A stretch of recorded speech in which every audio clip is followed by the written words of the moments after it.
ఆమేన్. దయచేసి కూర్చోండి.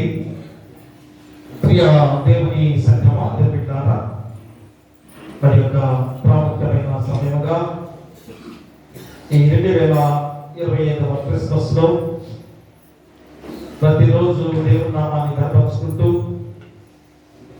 మరి దేవుని మహాకృప చేత రెండవ రాకడకు మనం సిద్ధపాటుగా జీవిస్తూ ప్రతిరోజు కూడా దేవుని మొదటి రాకడను జ్ఞాపకం చేసుకుంటూ ఉన్నాం. మరి మొదటి రాకడ జన్మించిన యేసుక్రీస్తు వారు మనల్ని రక్షింపచేయడానికి వచ్చిన దేవాది దేవుడు. మరి రెండవ రాకడగా వస్తున్న మహిమగల రాజు ఆయన న్యాయాధిపతిగా రాబోతున్నాడు. మరి న్యాయాధిపతి దేనికి వస్తాడు? మా తీర్పు తీర్చడానికి వచ్చే దేవుడిగా ఉండబోతున్నాడు. మరి ఆ తీర్పు సమయంలో మనందరం కూడా ఎలాంటి సిద్ధపాటుతో ఉన్నామో లేదో ప్రతి క్రిస్మస్ వేడుకగా మనం 2025 సంవత్సరము నవంబర్ 25వ తారీఖు నుంచి అడ్వెంట్ లోకి ప్రవేశింపజేసుకొని ప్రతి ఉదయ కాలంలో మనం దేవుని ధ్యానం చేసుకుంటూ జీవించే గొప్ప గడియలు. ఆ గొప్ప సమయంగా మనందరం కూడా మరి ఎలాంటి దీవెనకరమైన విధానంలో దేవుని నామాన్ని గర్పించుకుంటున్నామో అది దేనికి గుర్తుగా సిద్ధపడుతూ మేమున్నాము అనే సంకేతాన్ని గుర్తు చేసుకోవడం. అంతేగాని ఆచారయుతంగా క్రిస్మస్ వేడుకలో ఉదయకాలంలో ఇంటిగా మనము క్యాలెండర్స్ గా తిరిగి దేవుని వాక్యాన్ని తెలుసుకోవడము అనే విధానంలో కాకుండా పరిపూర్ణమైన జీవితము, మార్పు చెందిన జీవితముగా మనం జీవించే విధానంలో పరిపూర్ణమైన విశ్వాసముతో దేవుని మా హృదయంలో భద్రపరుచుకొని మా వాక్యానుసారంగా జీవించే గొప్ప విధానంలో మనందరం కూడా ఈ క్రిస్మస్ వేడుకలలో మనం పాల్గొనే గొప్ప విధానం. కాబట్టి 2020 సంవత్సరంలో కూడా 23 రోజులు మనము క్యాన్సర్ గా తిరిగి దేవుని నామాన్ని గర్పించుకున్నాం. ఇక 25వ తారీఖు మరి చివరి రోజుగా మనందరం కూడా దేవుని సన్నిధిలో గడిపే సన్నివేశంలో ప్రవేశించబోతున్నాం. ఒక కొద్ది రోజులుగా దేవుని ఉదయ కాలంలో స్తుతించుకునే బాధ్యతగా మరి అక్కరస్తులుగా తిరుగుతూ మనందరం కూడా ఉదయ కాల ఆరాధనలో పాల్గొంటూ ఉన్నాం. ఎంత దీవెనకరము! ఒక రోజు మరి అప్పుడు మొదటిగా యేసుక్రీస్తు వారు జన్మించినప్పుడు ఆయన ఎవరైనా గుర్తించారా? ఆయన నామాన్ని ఎవరైనా ధరించుకున్నారా? లోకమంతా కూడా ఆ యేసుక్రీస్తు వారిని స్తుతించే వారిగా జీవించారా? లేదు ప్రియరా. కానీ లేఖన భాగాల ద్వారా ఆ మెస్సియా లోకంలో జన్మించబోతున్నాడని ఎన్నో లేఖన భాగాలు తెలియజేయబడ్డ సందర్భంలో ఆనాడు గ్రహించలేని వారిగా ఉండగా మరి ఈనాడు మనందరం కూడా ఆ ప్రతి లేఖన భాగాన్ని గుర్తు చేసుకుని ఆ ప్రవచనం లాగా నెరవేర్చబడిందో ప్రతి రోజు కూడా మనం గుర్తు చేసుకుంటూ ఉన్నాం. ప్రియారా, కాబట్టి మరి మొదటి రాకడగా జన్మించిన యేసుక్రీస్తు వారు రక్షకులుగా అవతరించిన విధానంలో మనం ఆల్రెడీ రక్షించాడు, కాపాడాడు. మా తిరిగి దేవుని చెంతకు చేర్చబడి మన దేవుని పరిపాలనలో కూర్చోబడి మళ్ళా తిరిగి రెండవ రాకడ కొరకు సిద్ధపాటుగా ఆయన ఉన్నాడు. సో రెండవ రాకడకు రావడానికి ఆయన సిద్ధంగా ఉన్నాడు. మరి నువ్వు ఎలాంటి సిద్ధపాటుగా జీవిస్తున్నావు? మరి పదే పదే విశ్రాంతి దినంలో ఈ 4 విశ్రాంతి దినాలు మనకి రోజు 4 అడ్వెంట్ 4వ ఆదివారం ప్రతిరోజు కూడా ఆ ఒక గొప్ప సందేశాన్ని ఈ సంవత్సరం మనకి 5 క్యాండిల్స్ ద్వారా గుర్తు చేసుకునే సందర్భం. అందుకనే ప్రతి దేవాలయంలో 5 క్యాండిల్స్ ను వెలిగిస్తుంటారు. 5 ఒక దాని మీద పెట్టి మంచి పెద్ద క్యాండిల్స్ ఇస్తుంటారు. బహుగా మనం ఈసారి సంవత్సరం దేవుని దైవ వచ్చే సంవత్సరం ఏర్పాటు చేసుకోవచ్చు. కాబట్టి 5 క్యాండిల్స్ అని పెడితే ఫస్ట్ ఆదివారం ఒక క్యాండిల్ గుర్తిస్తుంటారు, మరి రెండవ ఆదివారం ఒక క్యాండిల్ గుర్తిస్తారు. దేనికి గుర్తుగా మరి 4 ఆదివారాలుగా మనం గడిచిన సందర్భంలో మొదటిది నిరీక్షణ కొరకైన ప్రవృత్తి. మా నిరీక్షణ కొరకు వెలిగించే ప్రవృత్తి, అది ప్రభు రాకడ కొరకు సిద్ధపాటుగా ఉన్నాము. మేమందరం కూడా నిరీక్షణ కలిగి ఎదురు చూస్తున్నాము అనే సంకేతాన్ని గుర్తు చేసే మొదటి ప్రవృత్తి. మరి రెండవది సమాధాన ప్రవృత్తి. యేసు మొదటి రాకడం వల్ల సమాధానం పంచుకొని మా జీవితాలు ఎంతో ధన్యకరంగా ఉన్నాయని గుర్తు చేసుకునే ప్రవృత్తి. ఎందుకు ప్రవృత్తి ఏర్పాటు చేసుకోవడం? మా దేవుని ప్రవృత్తి సంకేతం దేవుని సాదృశ్యం ప్రవృత్తి చెప్పగలరా? ప్రవృత్తి దేవుని సాదృశ్యం, తన జీవితాన్ని నష్టపరుచుకుంటూ ఎదుటి వారికి వెలుగు ఇచ్చే గొప్ప సాదృశ్యం. అది ఎవరి ద్వారా మనం చూసాం? మా యేసుక్రీస్తు వారి ద్వారా. ఆయన పరిపూర్ణ మానవుడిగా దిగి వచ్చి తన జీవితాన్ని పరంగా పెట్టి త్యాగం ద్వారా మనం రక్షించిన దేవాది దేవుడిగా తన ప్రాణాన్ని త్యాగంగా మనకు అర్పించిన దేవుడు. ఆ ప్రవృత్తి కూడా తన జీవితాన్ని నష్టపరుచుకుంటూ ఎదుటి వారికి వెలిగించిన గొప్ప సందర్భమే మా ప్రవృత్తిని మనం గుర్తుంచుకునేదా. ఇక రెండవది సమాధాన ప్రవృత్తి. మూడవది ఆనందించుదా లేక సంతోషించే ప్రవృత్తి. అయ్యా దేవుడిలో మేము ఆనందిస్తున్నాం, దేవుడిలో మేము సంతోషిస్తున్నాం, ఆ సంతోషభరితమైన జీవితాల్లో మేము జీవిస్తున్నామని సాదృశ్యంగా మూడవ ప్రవృత్తి నిర్మించుకునే సందర్భం. మరి ఈరోజు నాలుగవ ప్రవృత్తి వాళ్ళని మనం వెలిగిస్తున్నట్టే అనుకొని మా నాలుగవ ప్రవృత్తి ఏంటి? మా నిరీక్షణ ప్రేమ అనే ప్రవృత్తి. నాలుగవ ఆదివారంలో తగ్గట్టుని నాలుగవ ఆదివారంలో ఎలాంటి ప్రవృత్తి? ప్రేమ అనే ప్రవృత్తి. మన యేసుక్రీస్తు వారు ప్రేమ ఎంత గొప్ప ప్రేమ! ఎనలేని ప్రేమ, అగాపే ప్రేమ. ఎనలేని ప్రేమ అంటే అర్థం ఏంటి? ఇక ఎవరు కూడా ఆ త్యాగం ద్వారా ప్రేమ చూపించే వారు ఎవరు కూడా లేదు. అలాంటి ప్రేమ యేసుక్రీస్తు వారు చూపించాడు. కాబట్టి ప్రియ దేవునారా, ఈరోజు మనం కూడా అలాంటి ప్రేమ కలిగిన వారిగా జీవించాలి అని ఈరోజు ఈ ప్రేమ ప్రవృత్తిని నిర్మించిన గొప్ప సందర్భముగా ఈ అడ్వెంట్లోని నాలుగవ ఆదివారంలోకి మనం ప్రవేశించున్నాం. కాబట్టి దీన్ని ప్రేమ ప్రవృత్తి, క్యాండిల్ ఆఫ్ లవ్, ఇంకను ఏంజెల్స్ క్యాండిల్ అని కూడా పిలుస్తారు. ఇంకను ప్రియ దేవునారా, శాంతి సమాధానం అని దేవుని ప్రేమను సూచించే ఆదివారము ఈ ఆదివారం. శాంతి సమాధానము మరియు దేవుని ప్రేమను సూచించే ఆదివారముగా ఈ రోజు మనం గుర్తు చేస్తున్న గొప్ప విధానం.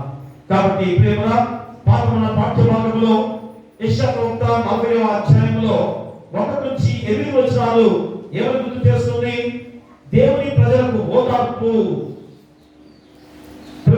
దేవుని ప్రజలకు ఓదార్పుగా, ఆ ఓదార్పు కొరకు మార్గాన్ని సిద్ధం చేయడం గురించి యెషయా ప్రవక్త ప్రవచించిన గొప్ప సందర్భం. మరి ఎంత ఆనందం కలిగించే మాటలు దేవుడు యెషయా ప్రవక్త ద్వారా ప్రవచిస్తున్నాడు. ఎందుకు ఆదరణ, ఎందుకు ఓదార్పు? మరి ఈరోజు మనం ఆదరణ, ఓదార్పు అనే మాట ఎక్కడ పడుతుంది?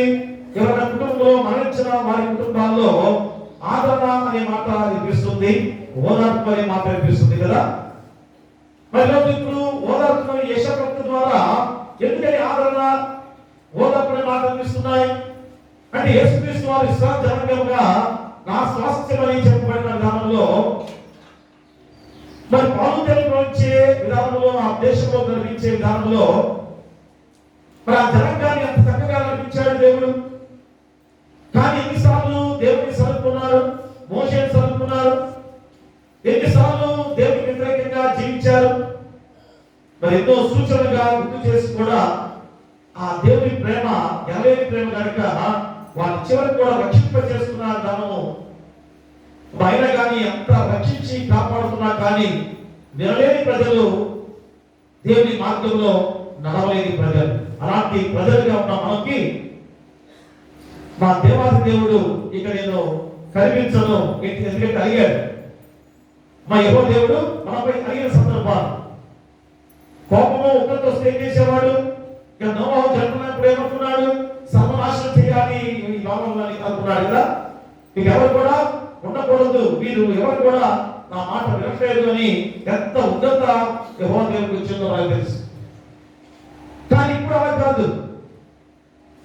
ఆయన ఒక రకంగా అడిగిన సందర్భమే కదా. మరి ఏ మాత్రం కూడా దేవుని వాక్యం కానీ దేవుని మాట కానీ వినిపించకుండా 400 సంవత్సరాలు నిశ్శబ్ద కాలముగా జీవించిన రోజులు, గడిపిన రోజులు మనందరం కూడా. అలాంటి తరుణంలో, అలాంటి సమయంలో యేసుక్రీస్తు వారు మనోఛాయ గల మన మీదికి అరుణోదయం అనుగ్రహం చేసిన దేవాది దేవుడు, అరుణోదయ దర్శనాన్ని అనుగ్రహం చేసిన దేవాది దేవుడు, మనందరూ కూడా వెలిగించిన దేవాది దేవుడిగా యేసుక్రీస్తు వారుగా పరిపూర్ణ మానవుడిగా లోకానికి అవతరించిన గొప్ప దేవుడు. కాబట్టి ఇక అయిపోయి ఆ దోష శిక్ష సరిపోయింది. రెండింత శిక్ష అనుభవించామందరూ కూడా. 4 సంవత్సరాలు ఆ నిశ్శబ్ద కాలంలో ఎంత భయంకరమైన జీవితాలు గడిపారు. మన పూర్వీకులు ఎలాంటి స్థితిలో వారు గడిపిన జీవితాలు. ఎంతో మంది ప్రార్థన చేసిన వారు ఉన్నారు, ఎంతో మంది ధైర్యంగా గడిపిన వారు ఉన్నారు. వారిలోనే మనం యోసేపును, మరియమ్మ తల్లిని, మా ఎంతో మంది ఎలిజబెత్తును, జకరియని చాలా మంది మనం చూసుకుంటూ ఈ యొక్క క్రిస్మస్ వేడుకలో వారి గురించి మనం గుర్తు చేసుకుంటూ ఉంటాం కదా. వారందరూ కూడా ఎంత ప్రార్థన చేశారు. యవనస్తులు, వృద్ధాప్యంలో వారు, చిన్నపిల్లలందరూ కూడా మోకరిల్లి కన్నీళ్లతో ప్రార్థన చేసిన ప్రార్థన ఫలితమే యేసుక్రీస్తు వారు లోకానికి అవతరించిన గొప్ప సందర్భం. కాబట్టి పాఠ్యభాగంలో యెషయా ముందుగానే ప్రవచించాడు, మీ దోష శిక్ష ముగిసిపోయింది, మీ యుద్ధ దినాలు సమాప్తమైపోయాయి. కాబట్టి మళ్ళా తిరిగి ఆదరణగా ఆదరించే దేవుడు పుట్టబోతున్నాడు. కాబట్టి ఆ రాజ్య మార్గాన్ని సరళం చేయండి అని యెషయా ప్రవక్త ద్వారా సెలవించే గొప్ప విధానం. మా ఓదార్పు కొరకు మార్గాన్ని సిద్ధం చేయడం. దేవాదేవుడు వస్తున్నాడు కనుక, మీకు ఓదార్పించేవాడు రాబోతున్నాడు కనుక ఆ మార్గాన్ని సరళం చేసే విధంగా బాప్తిస్మ యోహాను పుట్టబోతున్నాడని ఈ రోజు ఈ యొక్క యెషయా ప్రవక్త ద్వారా 40వ అధ్యాయంలో సెలవించిన గొప్ప సందర్భం. ఇక స్వార్థ పాఠ్యభాగంలో మా మార్గంలో సిద్ధపడుతున్న యోహాను ప్రతి పాఠ్యభాగంలో దేవుని కృపను కాపాడుకోవటం. ఆ ప్రతి పాఠ్యభాగంలో అపోస్తలుడైన పౌలు ఎన్ని సంఘాన్ని గుర్తు చేస్తూ ఉన్నాడు, దేవుని కృపను కాపాడుకోవటము అంటే ఆయన ఎంత గొప్ప కృపతో మనం రక్షించాడు, మా ఉచితమైన కృప ద్వారా రక్షించాడు.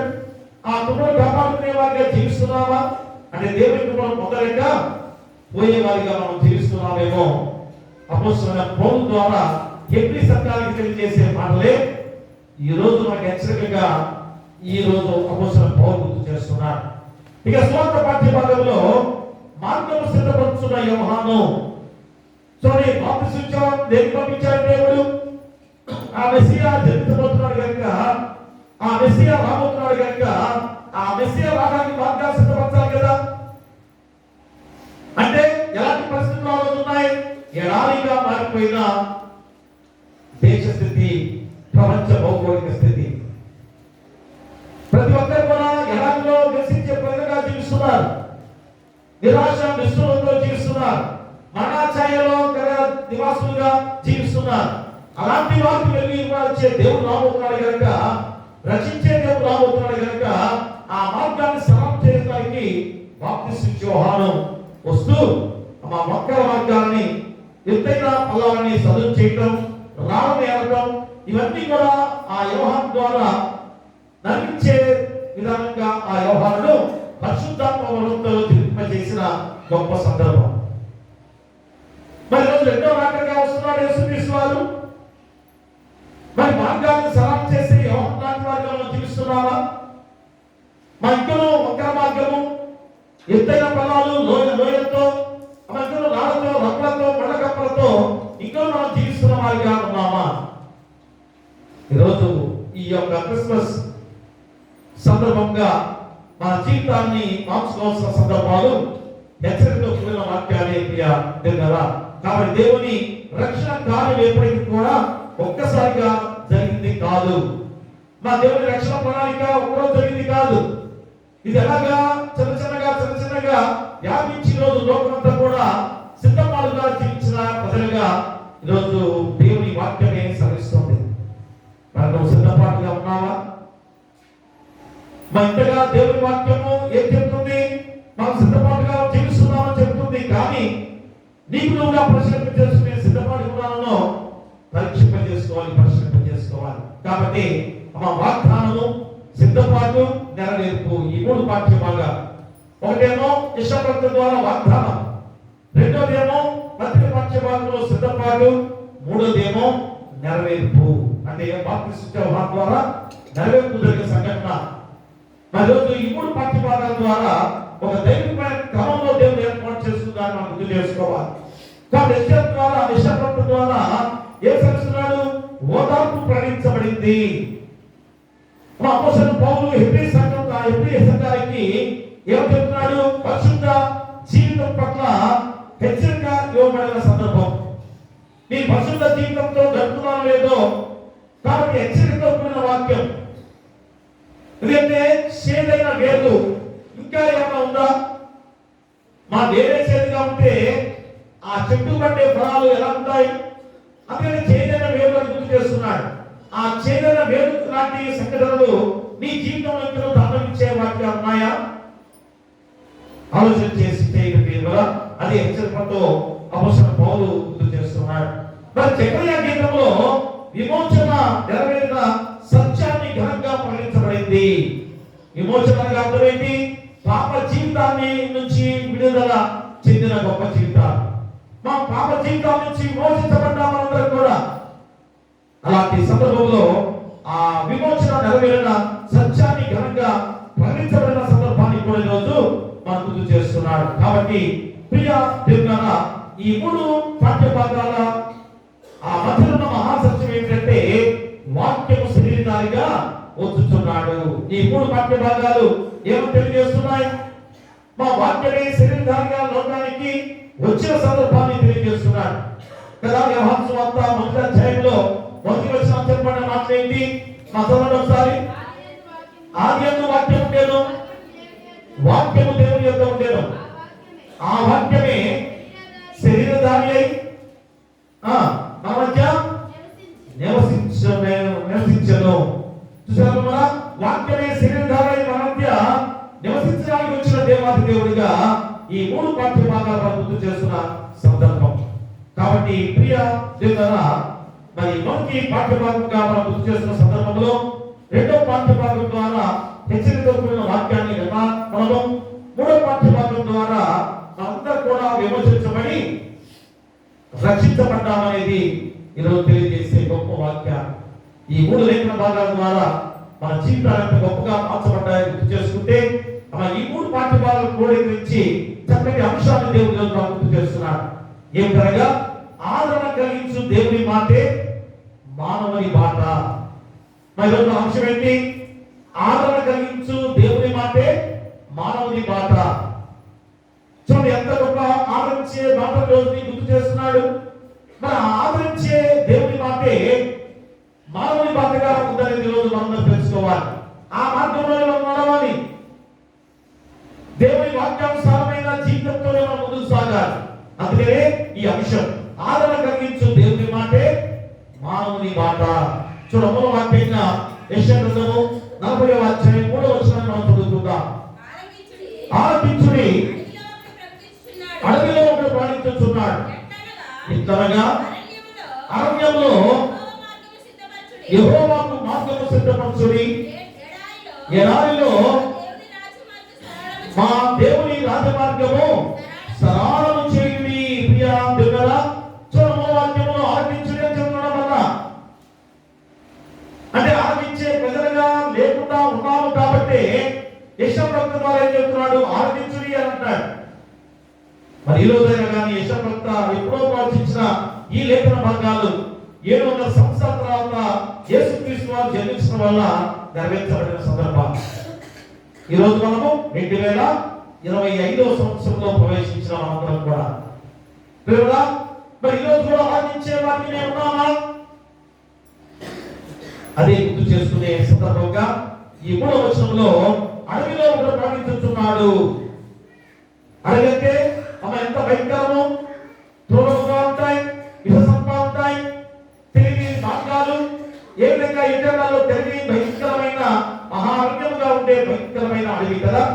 మరి ఏమంటారు? అడవిలో ఒకడు ప్రయాణించుతున్నాడు. ఎట్లనగా అరణ్యంలో యెహోవాకు మార్గం సిద్ధపరచుడి. అరణ్యంగా ఉన్న లోకంగా నాడు ఉన్నది అని గుర్తు చేస్తూ చెప్పే సందర్భం. కాబట్టి ఎడారిలో మా దేవుని రాజ్య మార్గము సరళము చేయుడి. ఎడారి అంటే అర్థం ఏంటి? ఎంత భయంకరమో కదా.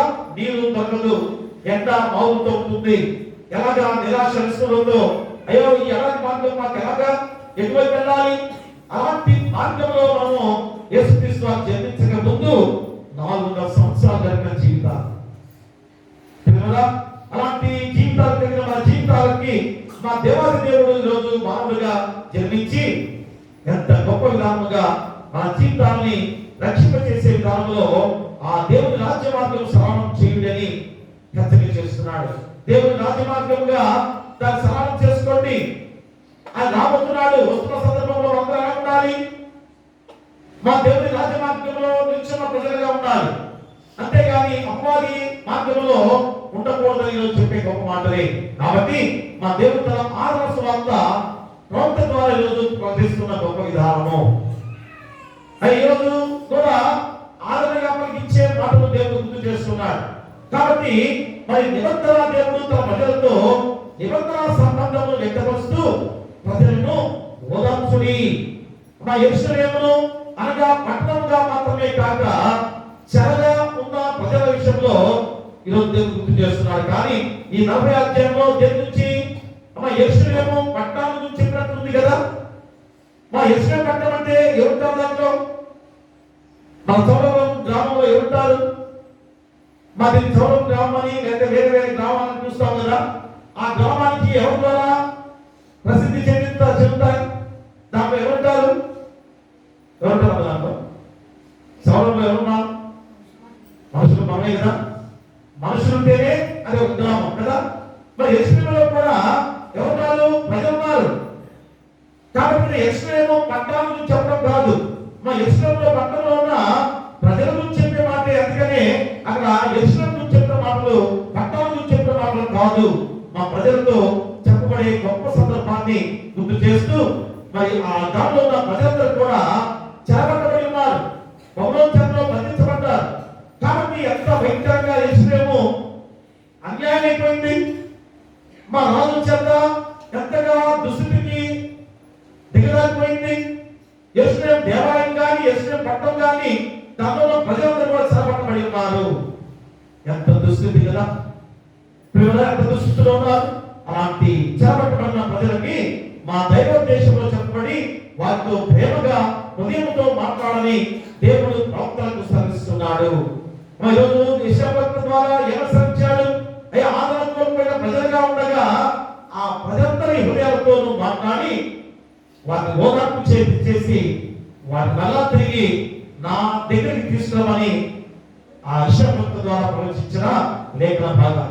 అంటే అలాగే సాతాను చెర నుండి సర్వ శరీరాలను క్రీస్తు పోషించి అందరినీ దేవుని కుటుంబంగా చేరుస్తాడు అనే గొప్ప సందర్భాన్ని ఈరోజు తెలియజేసే సందర్భం.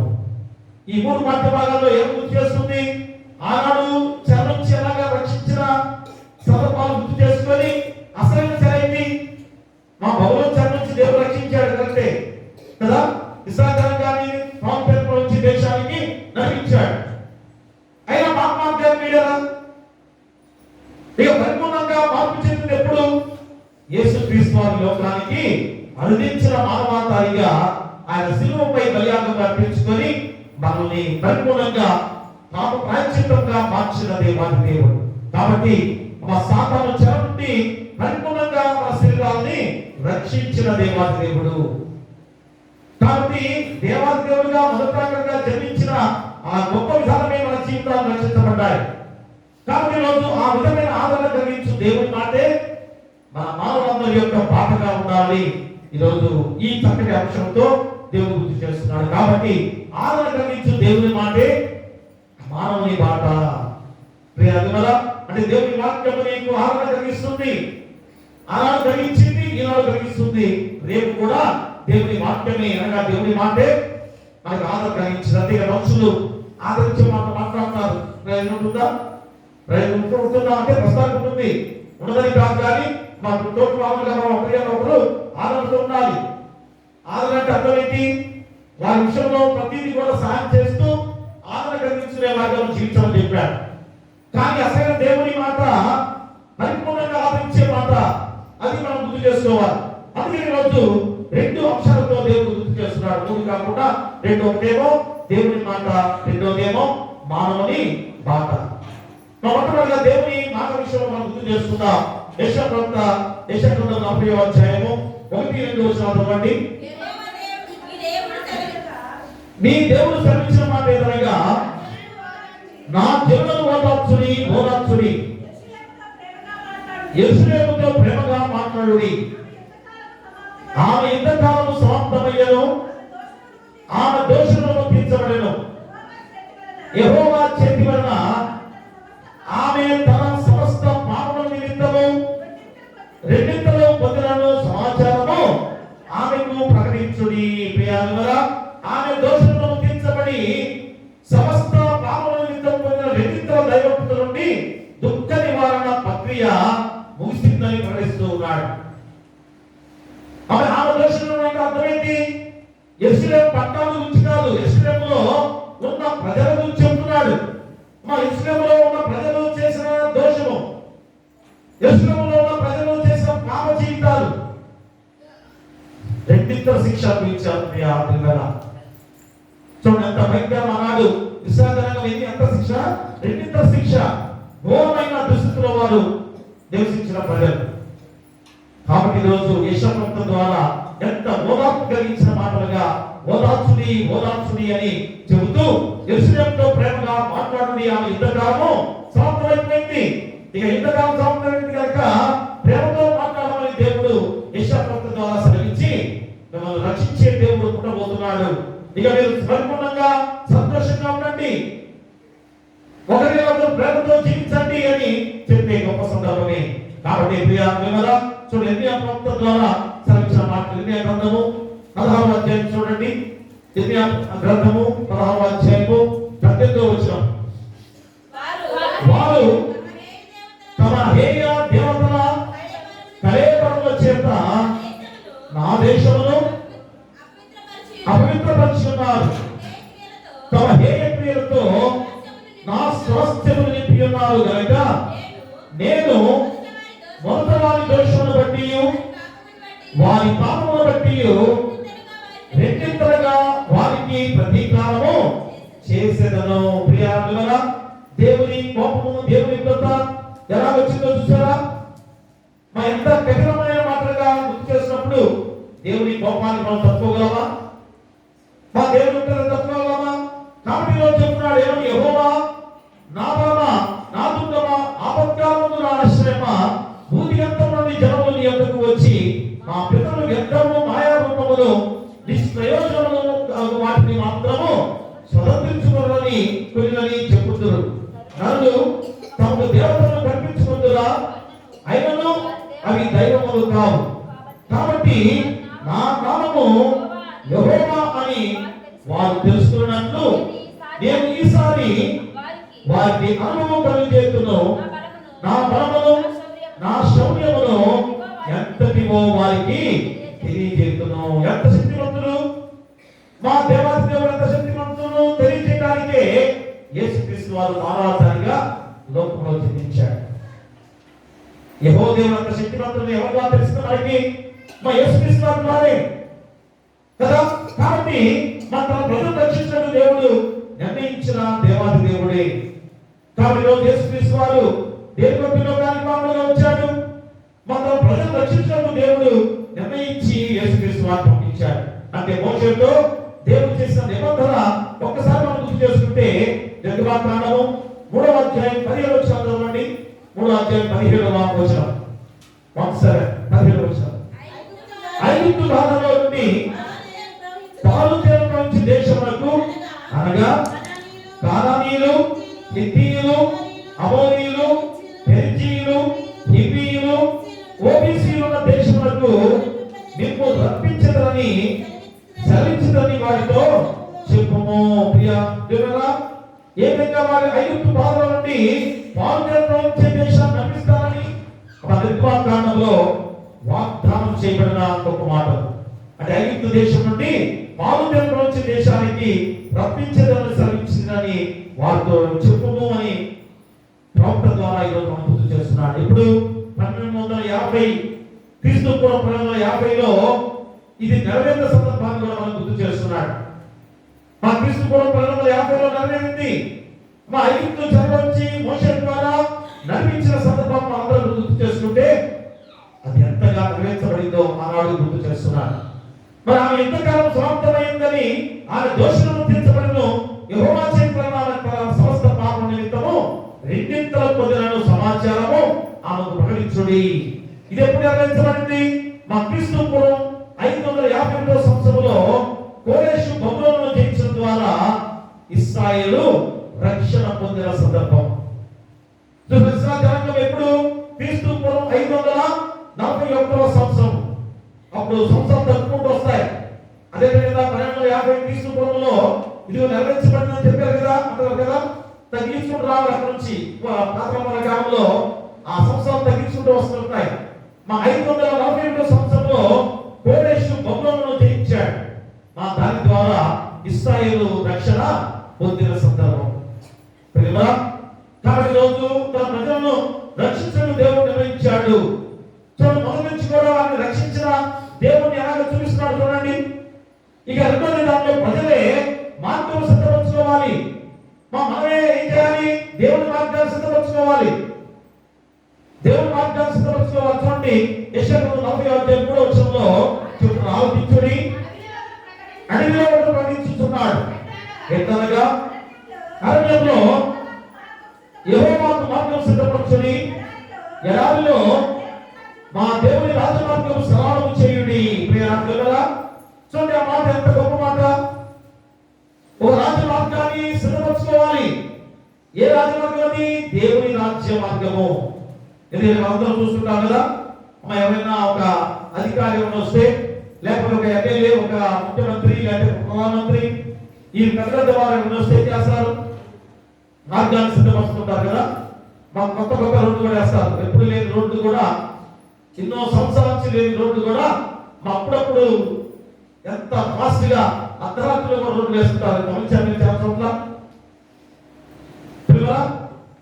ఈరోజు ఆ విధంగా ఈ లోక మానవుల కొరకు మార్గాన్ని సిద్ధపరుచుకుంటాం. ఆ మార్గము నిన్ను ఎవరు కూడా రక్షించే దానం కాదు, కానీ దేవుని రాజ్య మార్గాన్ని సిద్ధపరచుకోవాల్సిన మనమే. అది ఉదాహరణలు బాప్తిస్మ యోహాను దేవుడు ఎలాగ పంపించాడు గుర్తుగామా? మా పరిశుద్ధాత్మ వరం చేత జన్మించిన బాప్తిస్మ యోహాను దేవుడు పంపించాడు. మెస్సియా జన్మించబోతున్నాడు కనుక ఆ మెస్సియా ఆ లోకానికి రాబోతున్నప్పుడు, ఆయన నడుచుకుంటూ వస్తున్నప్పుడు ఆ మార్గాన్ని సరళం చేసే బాధ్యత బాప్తిస్మ యోహానుకి దేవుడు అప్పగించిన సందర్భం. కాబట్టి ప్రజలే మార్గాన్ని సిద్ధపరచుకోవాలి. ఎందుకంటే ఎలా ఉంటామో నూతన నిర్గమమును దేవుడే నడిపించగా ఒక వ్యక్తి ప్రకటిస్తున్నాడు. ఇశ్రాయేలు జీవితానికి ఒక క్రమమైన మార్గమును ప్రవక్త పరిచయం చేస్తున్న సందర్భం. ఆ రాజ మార్గాన్ని ఎలాగా నడిపించుకోవాలో ఒక నూతన నిర్గమాన్ని దేవుడు సాధించిన సందర్భమే.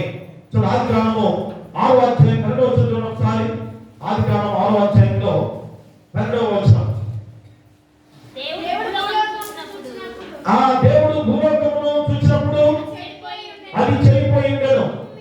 భూమి మీద సమస్త శరీరులు తమ మార్గమును చెరుపు వేసుకుని ఉండేది. చూసారా ఎలా ఉంది? అందుకని దాన్ని అడవి, అరణ్యము, ఎడారి, ఈ 3 మాటలు కూడా గుర్తు చేస్తున్నాను. అమ్మా ఆనాడు ఎలా ఉందో చూసారా? గుర్తుపట్టారా? అలాంటి భయంకరమైన మార్గంలో ఉండగా ఈరోజు బాప్తిస్మ యోహాను ద్వారా ఆ మార్గాన్ని సరళం చేయడానికి దేవుడే ఏర్పాటు చేసుకున్న సందర్భం. అందుకే యెషయా 55వ అధ్యాయం చూడండి. యెషయా 55వ అధ్యాయము 7వ వచనం చదవండి. భక్తిహీనులు తమ మార్గమును విడవలను, దుష్టులు తమ తలపులను మానవలను. వారు యెహోవా వైపు తిరిగిన యెడల ఆయన వారి యందు జాలిపడను. వారు మన దేవుని వైపు తిరిగిన యెడల ఆయన బహుగా క్షమించును. ప్రియులారా, ఈరోజు గుర్తిస్తావా? ఆ దేవుని రాజ మార్గమును సరళం చేసిన సందర్భము గుర్తు చేసుకున్నా. మెస్సియా జన్మించాడు. ఆ మార్గమే ప్రయాణం చేసి ప్రతి ఒక్కరిని రక్షించుకుంటూ పోయాడు కదా. గుడ్డి వారిని, దెయ్యాలు పట్టిన వారిని, పక్షవాయు కలిగిన వారిని, ఎంతో మంది మరి రక్తస్రావం కలిగిన రోగిని భయంకర పాప జీవితంతో గడిపిన స్త్రీని ఎంత మందిని రక్షించాడు. చివరికి చనిపోయిన ఒక పాప జీవితాన్ని రక్షించాడు. మా చనిపోయిన ఒక యవనస్తును రక్షించాడు. చనిపోయి సమాధిలో బాధపడ్డ లాజరును కూడా రక్షించిన దేవాది దేవుడు మా యేసుక్రీస్తు వారు. చూసారా మా ఎంత గొప్ప శక్తివంతుడు యేసుక్రీస్తు వారు. మరి ఆయన వచ్చినప్పుడు ఎవరైనా మార్గాన్ని సిద్ధం చేశారా? ఒకరైనా ఆయన్ని కొనియాడరా?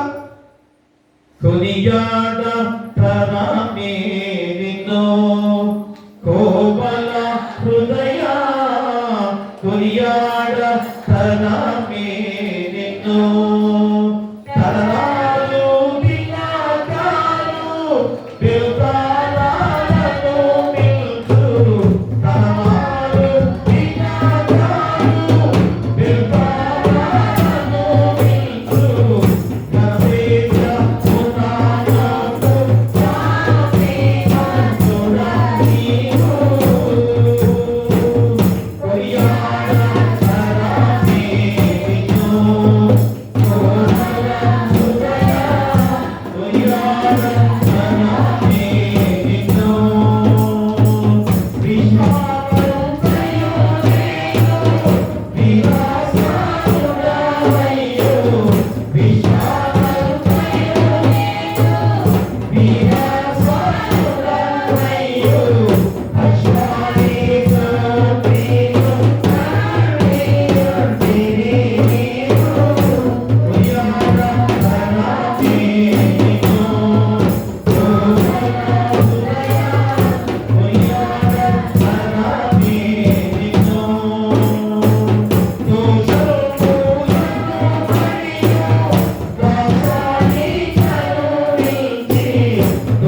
చూడనీవు కొనియాడ తరమే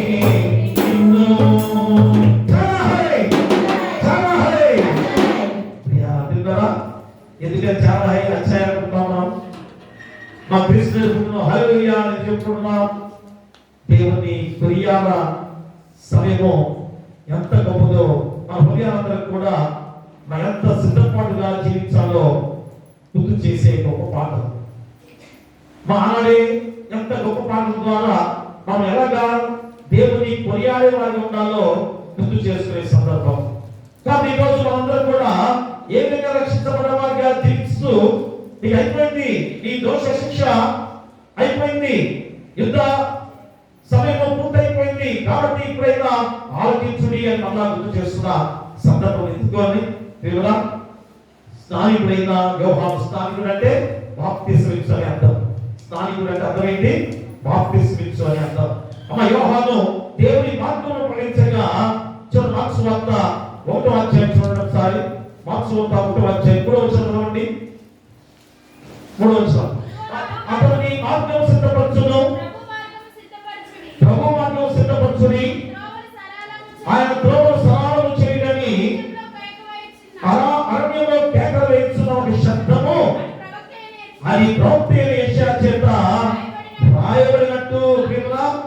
చూడండి, యెషయా భక్తుల ద్వారా ప్రవచించిన ఈ లేఖన భాగము మార్క్స్ వార్తలో ఎలా నెరవేర్చబడిందో చెబుతూ ఉన్నాడు. అంటే ఆ మార్గం తానని యేసు ప్రకటించాడు. ఆ మార్గం ఎవరు? నేనే మార్గము, నేనే సత్యము, నేనే జీవము. యేసుక్రీస్తు వారే స్వయంగా పలికిన ఆ మార్గం. మరి నేనే మార్గం అన్నప్పుడు ఆ మార్గంలో నువ్వు నడిచేవాడిగా ఉన్నావా? ఆ మార్గం సరళం చేయడానికి బాప్తిసం ఇచ్చే యోహాను ఎలాగ సరళం చేశాడో తెలుసుకున్నావు కదా ప్రియమురా. కాబట్టి యేసుక్రీస్తు వారు ఆయనే ప్రకటించాడు కదా. యోహాను సువార్త 14వ అధ్యాయంలో ప్రకటిస్తున్నాడు. చూడండి, 14వ అధ్యాయం 6వ వచనాన్ని మనం చూసినట్లయితే, యేసు నేనే మార్గమును, సత్యమును, జీవమును, నా ద్వారానే తప్ప ఎవరును తండ్రి యొద్దకు రాడు. ప్రియమురా, ఇంత ఖచ్చితమైన మాటలు యేసుక్రీస్తు వారు కూడా గుర్తు చేశారు కదా. మరి ఆ మార్గంలో నువ్వు ఈరోజు ఉన్నావా ప్రియా ప్రియమురా? అలాగే అపోస్తలుడైన పౌలు హెబ్రీ రాసిన పత్రిక 10వ అధ్యాయము 20వ వచనం చదవండి. 10వ అధ్యాయం 20వ వచనం. సహోదరులారా, యేసు మనకు ప్రతిష్ఠించిన మార్గమున అనగా నూతనమైనదియు జీవం గలదియు ఆయన శరీరమును తెర ద్వారా ఏర్పరచబడిన మార్గమున ఆయన రక్తం వలన పరిశుద్ధ స్థలమునందు ప్రవేశించుటకు మనకు ధైర్యం కలిగినది గనుకను ప్రియాదులారా, సహోదరులారా, యేసు మనకు ప్రతిష్ఠించిన మార్గమున ఆ మార్గము నూతనమైందని గుర్తు చేస్తున్నాడు, జీవం కలిగినదని గుర్తు చేస్తున్నాడు, ఆయన శరీరమున తెర ద్వారా ఏర్పరచబడినదని గుర్తు చేస్తున్నాడు ప్రియాదులారా. ఇంకనూ ఆయన రక్తమున పరిశుద్ధ స్థలమునందు ప్రవేశించుటకు ఆ మార్గాన్ని దేవుడు ఎలా ఏర్పాటు చేశాడో గుర్తు చేసుకోవాలి. దేవుని రాజ్య మార్గంలో నడవడానికి మా యేసుక్రీస్తు వారి ద్వారా ఎలాగ నడిపించబడిందో ఈరోజు మనం గుర్తు చేసుకున్నాం. ముందు బాప్తిసం ఇచ్చే యోహాను కూడా ఆ మార్గాన్ని సరళం చేసే గొప్ప విధానంలో నడిచాడు. ఆ సదృశ్యంగా ఈరోజు మనం కూడా ఆ దేవుని రాజ్య మార్గంలో నడవద్దాం, ఆ మార్గాన్ని సరళం చేసుకుంటూ నడవద్దాం. అదే బాప్తిసం ఇచ్చే యోహాను వల్ల గుర్తు చేస్తూ యెషయా భక్తుడు ముందుగానే శ్రమిస్తున్నాడు. కాబట్టి క్రైస్తవులైన మనందరం కూడా ఈరోజు ఆ మార్గంలో నడవడానికి దేవుడే పిలుస్తున్నాడు. కాబట్టి చూడండి, అపోస్తలుల కార్యాల్లో 9వ అధ్యాయం చూడండి. అపోస్తలుల కార్యాలు 9వ అధ్యాయం 2వ వచనం చూడండి. 9వ అధ్యాయం 2వ వచనం.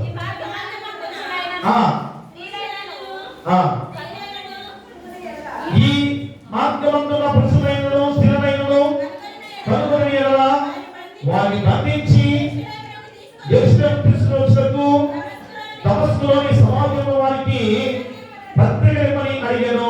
ప్రియా దేవుడా, ఎందుకని? ఈ మార్గంలో పురుషులైన స్త్రీలైనను అంటే దేవుని రాజ్య మార్గంలో ఎవరైతే ఉన్నారో వారందరూ కూడా ఇదిగో పట్టుకోమని వారి ముందుగానే ప్రకటించిన సౌలు విధానంలో మనం గుర్తు చేస్తున్న సందర్భం.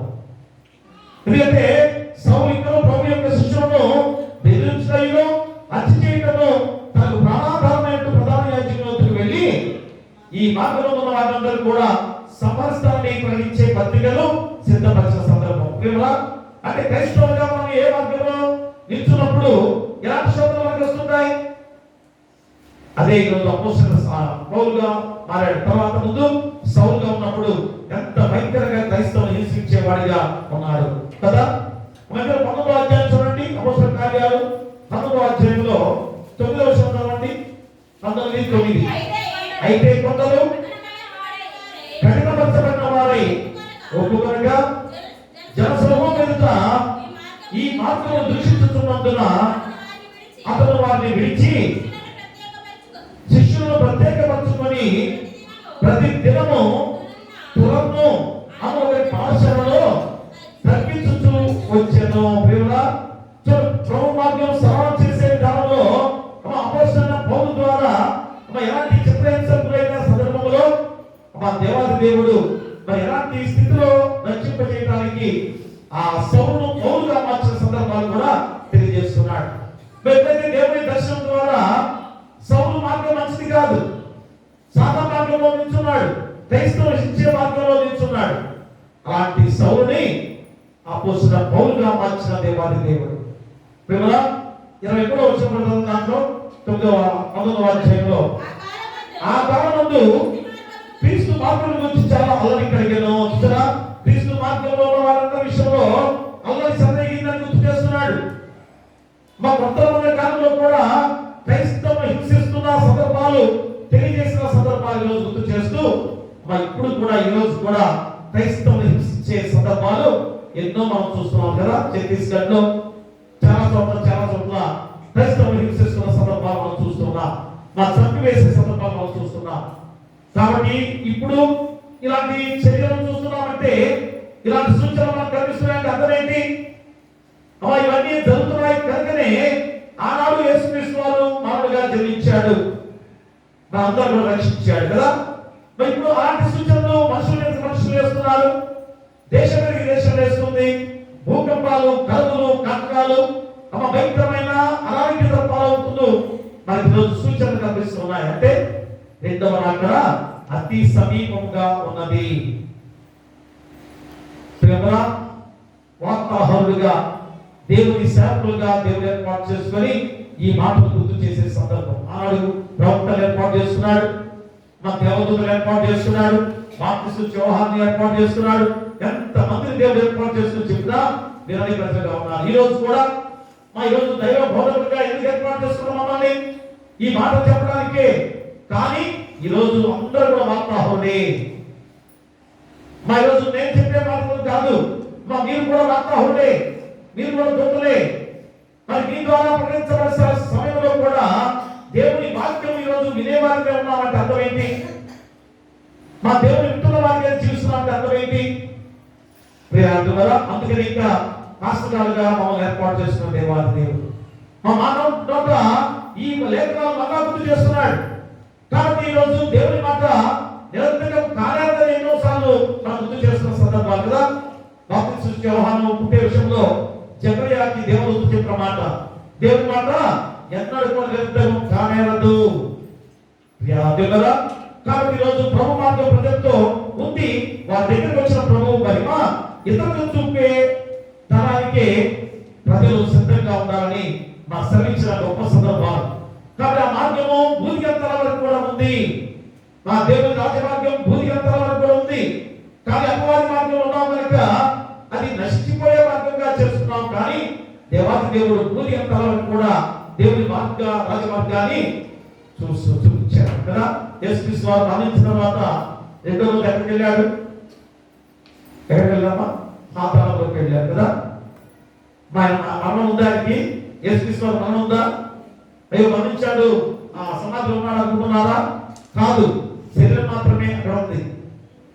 కానీ అసలైన యేసుక్రీస్తు వారు పాతాళంలోకి వెళ్ళి ఆనాడు దేవుని మార్గంలో ఉన్న ప్రజలందరూ కూడా ఆ జలప్రలయప్పుడు కానీ నోవాహు కాలప్పుడు కానీ ఎంతమంది మరణించారో వారందరినీ కూడా మళ్ళా తిరిగి తీసుకెళ్ళడానికి ఆ యొక్క పాతాళంలోకి వెళ్ళాడు యేసుక్రీస్తు వారు. వారందరూ సరిగా పట్టుకుని తీసుకుని పైకి రావడానికి భూదిగంతల కూడా వెళ్ళిన దేవాది దేవుడు. అంటే దేవుని రాజమార్గం ఎలా ఉందో చూడండి ప్రియ దేవుడా. కాబట్టి ఇక్కడ అరణ్యం విచ్ఛిన్న సమాజానికి సంకేతం, మా కొండలు అహంకారానికి గుర్తు, లోయలు బాధకు గుర్తు, మా నిరీక్షణ ఏంటన్నట్టు సంకేతాలుగా చూపిస్తున్నారు. చూడండి, యెషయా చెప్పిన అరణ్య మార్గం అర్థం ఏంటి? విచ్ఛిన్న సమాజానికి సంకేతం. మా అరణ్యంలో దారిగా ఉంటుందా? ఏ దారిలో తెలియదు, ఎటు వెళ్తున్నామో తెలియదు, ఎటుపోతున్నామో ఎటెళ్తామో తెలియదు కదా. విచ్ఛిన్న మార్గం, ఒక క్రమం లేదు కదా. అది ఆ సమాజం విచ్ఛిన్న సమాజానికి సంకేతం. కొండలు అహంకారానికి గుర్తు, మరి లోయలు బాధలు గుర్తు చేస్తూ నిరీక్షణ లేఖనాన్ని గుర్తు చేసే సందర్భం. కాబట్టి కీర్తనకారుల ద్వారా 71వ అధ్యాయం చూడండి. కీర్తన గ్రంథం 71వ అధ్యాయంలో 20 చదవండి. 71:20 అనేకమైన కఠిన బాధలకు మాకు కలిగి చేసిన వాడా, నీవు మరణము బతికించదవు.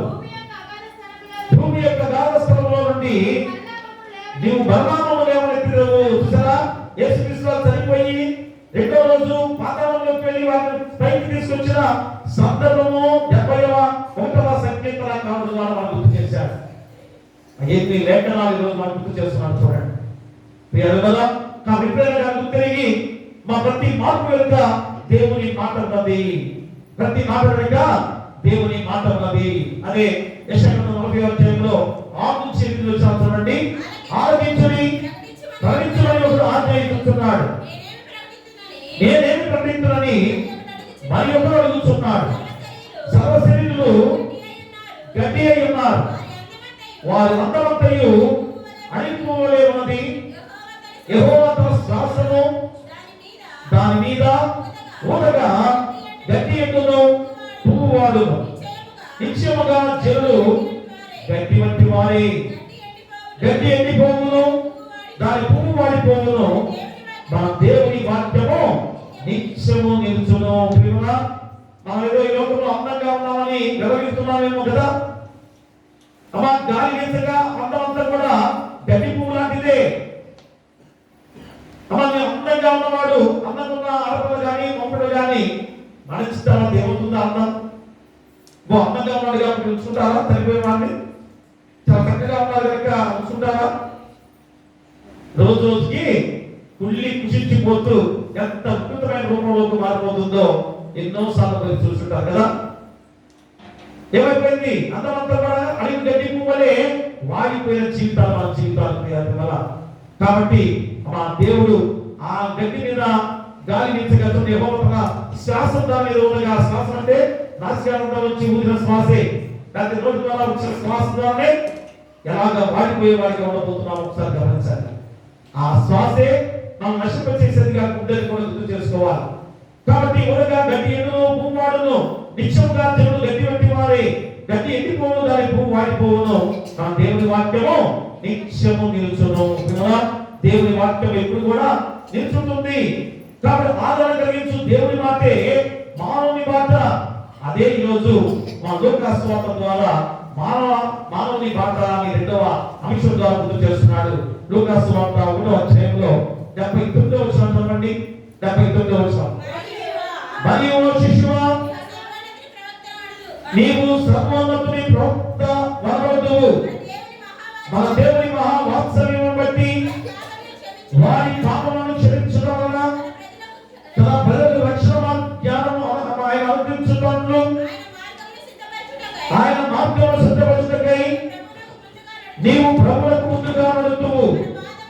మన పాపములను సమాధాన మార్గంలోకి నడిపించినట్లు చీకటిలోను మరణాఛాయలోను కూర్చుంటు వారికి వెలిగించుటకై ఆ మహావాత్సల్యం బట్టి పైనుండి ఆయన మనకు అన్నోదయ దర్శనమును అనుగ్రహించెను. ప్రియులారా, దేవదూత కనిపించబడే శిశువు ఎట్టువాడు కాబోతున్నాడో జకర్యా వివరించి చెప్పిన గొప్ప సందర్భమే. మరి జకర్యా గీతం పరిశుద్ధాత్మతో కలిగిన గొప్ప గీతం ఇది. ఎలాంటి వాడు లోకంలో జన్మించబోతున్నాడో, జకర్యా ఎలిజబెత్ గర్భాన జన్మించే ఆ శిశువు ఎలాంటి వాడిగా ఉండబోతున్నాడో, ఆ అలాంటి వాడు ఎవరి నుంచి ప్రకటించాడో గుర్తు చేస్తున్నాడు. మా లోకంలో రాబోయే ఆ యేసుక్రీస్తు వారు ఎలాంటి గొప్పవాడో చెప్తున్నాడు జకర్యా గీతంలో. అందుకే అక్కడ పైన ఏమన్నాడు? జకర్యా గీతంగా పలికే సందర్భం చూడండి. 67వ వచనంలో మరియు అతని తండ్రి జకర్యా పరిశుద్ధాత్మను ప్రవచించాను. చూసారా, పరిశుద్ధాత్మ ఏం చేస్తుంది? జరగబోయేదాన్ని ముందుగానే శ్రమిస్తుంది. చాలా మంది నాకు పరిశుద్ధాత్మ వచ్చింది కనుక నేను పలికే మాట ఖచ్చితంగా అనుకుంటారు కదా. కానీ వారిలో మా సమాధానం లేదు, వాళ్ళు తొట్టుమాన్ని ప్రేమించేయడం లేదు, ఏమి ఉండదు కదా. కానీ చాలా మంది పరిశుద్ధాత్మ మాకు వచ్చింది నేను పలికే మాట కరెక్ట్ అని చెప్పేసి కొంతమంది ఎంత వేషధారణ పొందుతున్నారు. అది కాదు. జకర్యా పరిశుద్ధాత్మ వేషం ఎలాగొచ్చింది? ఎలాగొచ్చింది? ఆ పరిశుద్ధాత్మ గీతం ఎలా పాడుతున్నాడు?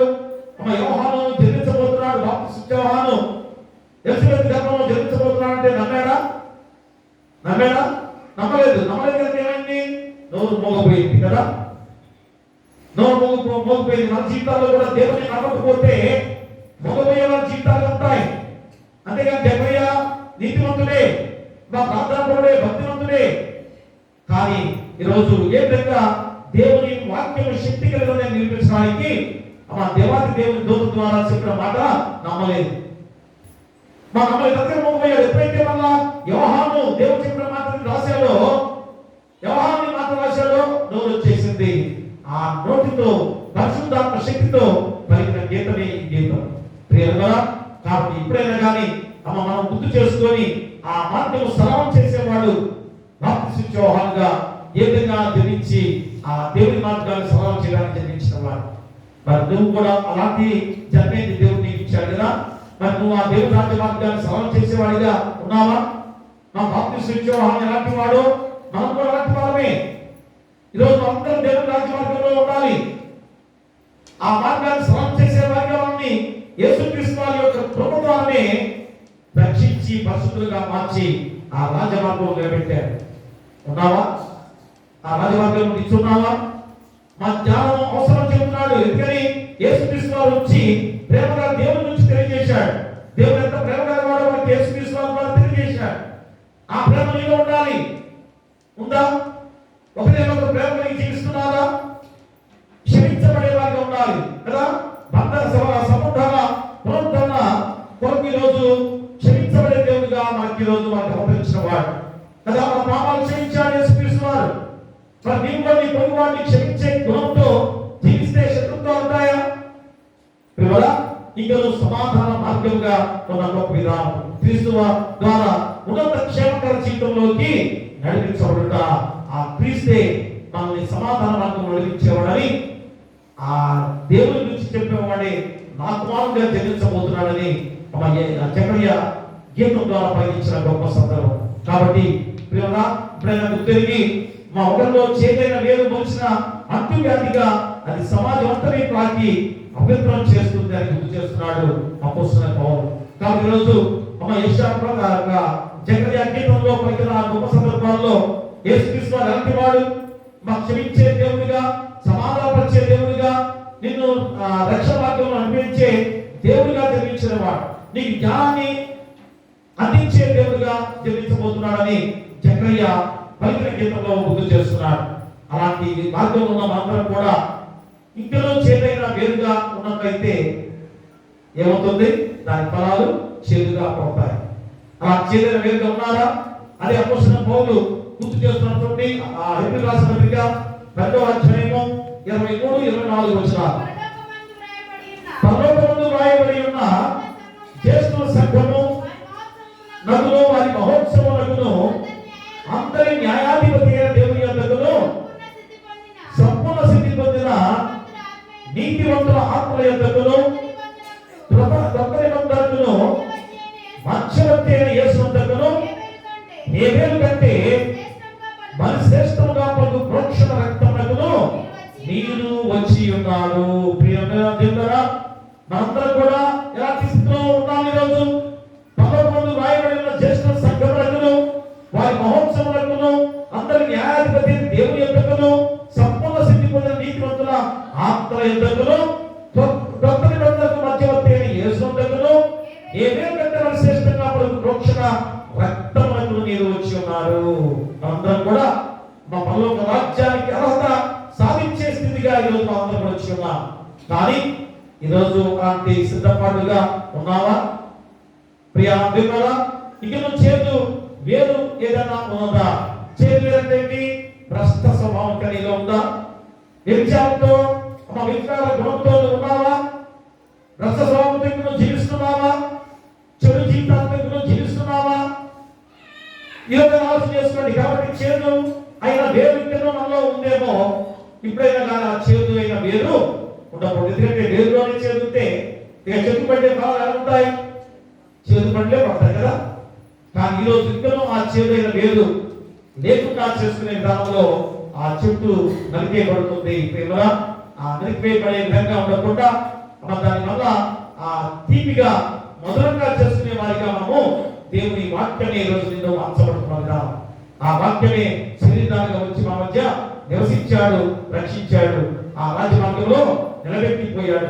అలాంటి రాజమార్గంలో ఉన్న నీవు ఇక చేదైన వేరు ఏది కూడా నీలో ఉండకూడదు. అందుకనే మా అపోస్తలుడైన పౌలు ద్వారా హెచ్చరికతో కూడిన గ్రామంలో ఈ మాటలు నీకు గుర్తు చేస్తున్నాడు. కాబట్టి ప్రేమ నువ్వు తెలుసుకునే విధంగా 15వ వచనం చెబుతున్నామని నీలో ఎవరైనా దేవుని కృపను పొందకుండా తప్పుకోలేమో అని చేదైన వేరు ఏదైనా మొలిచి కలవరపరచడం వలన అనేకులు అభివృద్ధైపోతులేమో అని ఒక పూట కూటి కొరకు తన జ్యేష్ఠత్వ హక్కును అమ్మివేసిన ఏషావు వంటి భ్రష్టుడైనను వ్యభిచారైన ఉండేమో అని జాగ్రత్తగా చూచుకుని. ఏషావు మస్తన్ని కూడా ఉద్దరుకున్నాడు కదా, జ్యేష్ఠత్వ హక్కుకి హక్కునే ఉద్దరుకున్నాడు. ఒక పూట కూటి కొరకు ఎర్రగా దొరదొరగా ఉన్న ఆ చిక్కుగా కోరలకు రాష్ట్రపతి ఎంత భయంకర జీవితాన్ని కోల్పోయాడు. తర్వాత ఎంతగా ఎదురు చూశాడు, అయ్యో నేను దిగులు పొందాలి, ఆశ్రమం పొందాలని ఎంతగా పరితపించిపోయాడు. సమయం లేకుండా పోయింది. ఈరోజు మనం కూడా అదే స్థితిలో ఉన్నామేమో. ఈరోజు నేను ఆలోచన చేస్తావా? ఇప్పుడైనా ఆలోచన చేసుకొని మన జీవితాలు ఎలా ఉండాలి? 28-29 విషయాలు చూడండి. అందువలన మనము నిశ్చలమైన వాక్యంలో కొద్ది దైవ కృప కలిగి ఉందాము. ఆ కృప కలిగి వినయ భయభక్తులతో దేవునికి ప్రీతికరమైన సేవ చేయడము. ఎనగా మన దేవుడు దహించు అగ్ని అయి ఉన్నాడు. ప్రియులారా, దహించు అగ్ని అయి ఉన్నాడు. గుర్తు చేసుకోండి. అది చాలా భయంకర విధానం. ఎందుకంటే ఇనుమును అగ్నిలో కలుస్తారు కదా, నశిస్తుందా? ఇనుమేమన్నా నశిస్తుందా? నశిస్తుంది. ఎలా వస్తుంది? దృఢమైన బలమైన ఇనుము తయారవుతుంది కదా. ఈరోజు దహించు అగ్నిగా మన మధ్య దేవుడు దహించు అగ్ని ఉన్నాడు. కానీ క్రైస్తవులుగా మనము ఇంట్లో బలమైన వారిగా ఉంచబోతున్నాడు. కానీ ఆ అగ్ని దహించు అగ్ని ఉన్నది అర్థమేంటి? దేవుడిలో లేకపోతే అగ్ని ఆదుకులు సావులుగా ఆయనే దహించు అగ్నిగా ఉన్నాడని హెచ్చరిక కూడా అపోస్తలుడు పౌలు గుర్తు చేస్తున్నాడు. మా దహించు అగ్ని దేవుడు కదా, కానీ నువ్వు క్రైస్తవులుగా ఉంటే అగ్ని ఏం చేయదు కదా. దానియేలు గ్రంథంలో ఏమైంది? ఆ అగ్నిగుండంలో శద్రక్ మేషక్ అబ్దెనగోలు వేస్తే కాలిపోయారా? ఏ మాత్రం కాదు. ఎందుకని? దేవుని శక్తి పొందుతున్నారు కనుక ఆ వెంట్రుక కూడా కలలేదు, దుస్తులు కూడా కాలేదు. నాలుగో వ్యక్తి నేను చూశాను, నాకు చెప్తున్నాడు సాక్ష్యం. ఆ నాలుగో వ్యక్తి ఎవరు? దేవుడి తోటే వారు రక్షించిన దేవాది దేవుడు. కాబట్టి దేవాది దేవుడుగా అగ్ని దహించు అగ్ని అయి ఉన్నాడనే హెచ్చరిక కూడా ఈరోజు చేస్తున్నాడు. పాపిగా నువ్వు ఉన్నట్లయితే, అందులో భ్రష్టత్వంలో ఉన్నట్లయితే, వ్యభిచారిగా ఉన్నట్లయితే ఆయనే దహించు అగ్ని. ఈరోజు నువ్వు తిరిగి మన ప్రజలు ఓదార్చున్న దేశభక్తుల ద్వారా ప్రకటించిన ఆ ఓదార్పు నిన్ను దేవుని ద్వారా ఏ విధంగా రక్షణ చేసే విధానంలో ఆ అపోస్తలుడు పౌలు గారు చెప్పిన మాటలు మళ్ళా హెచ్చరిక కూడా చేస్తున్నాడు కదా. దహించు అగ్నిగానే ఉన్నామని గుర్తు చేశాడు. నువ్వు పెరిగి ఇప్పుడే ఆయన తన ప్రజలను విమోచన కలిగి చేశాడని గుర్తు పెరిగి దేవుని రాజమార్గంలో నిల్చున్న వాడిగా ఉండాలి. ఆ రాజమార్గంలో నిల్చున్న వారందరూ కూడా రెండో రాకడగా వస్తున్నాడు. ఆ రాజమార్గం ఎవరైతే నిల్చుంటారో బుద్ధిగా కలిగిన వారి అందరూ కూడా దేవుని రాజ్యంలో నిత్య రాజ్య వారసులుగా ఉండబోతున్నారు. లేకపోతే దేవుని రాజమార్గం లేకపోతే దహించు అగ్ని ఆదుకులు సములుగా నేను నశింప చేయబోతున్నాడు. ప్రియ దేవుడా, ఈ రోజు గుర్తిరిగి మా ప్రేమ కలిగిన వారిగా జీవిస్తూ ఒకరిలో దేవుని వాక్యాన్ని బోధించుకుంటూ మన ఆదరణ కలిగిన మాట ద్వారా మనందరూ ప్రేమతో జీవించమని ఈ 4వ ఆదివారంగా దేవుడు గుర్తు చేస్తున్నాడు. అలాంటి బిడ్డలుగా ఆదరణ కలిగించు దేవుని మాటే మానవుడి మాటగా ఉంది కనుక ఆ దేవుని వాక్యాన్ని విని మనందరూ కూడా దేవుని రాజ్య మార్గంలో నిలిచిన బిడ్డలుగా ఉండాలని కోరుతూ మీకు మీ కుటుంబాలను సదాకాల దేవుడు తోడైనను గాక. ఆమేన్. సమస్త జ్ఞానమిచ్చిన దేవుని సమాధానం యేసుక్రీస్తు వలన మీ హృదయములకు మీ తలపులకు కావలేను గాక. ఆమేన్.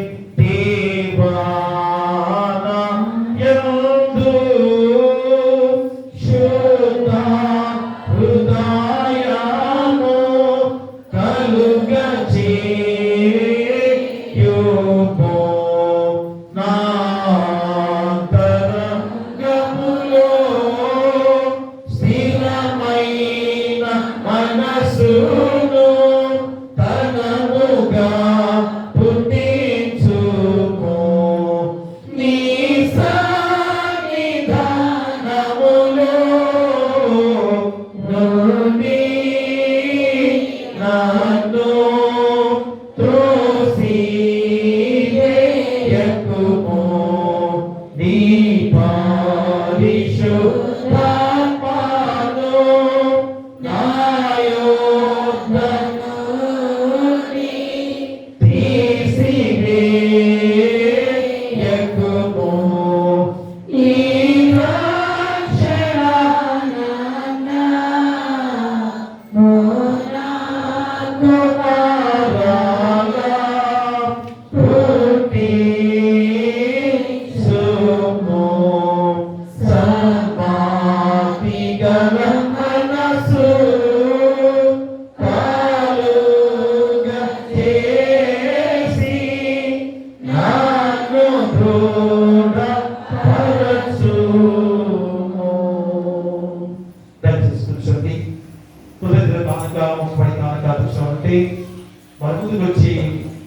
ఆశీర్వదించవలసిందిగా కోరి ప్రార్థిస్తున్నాం.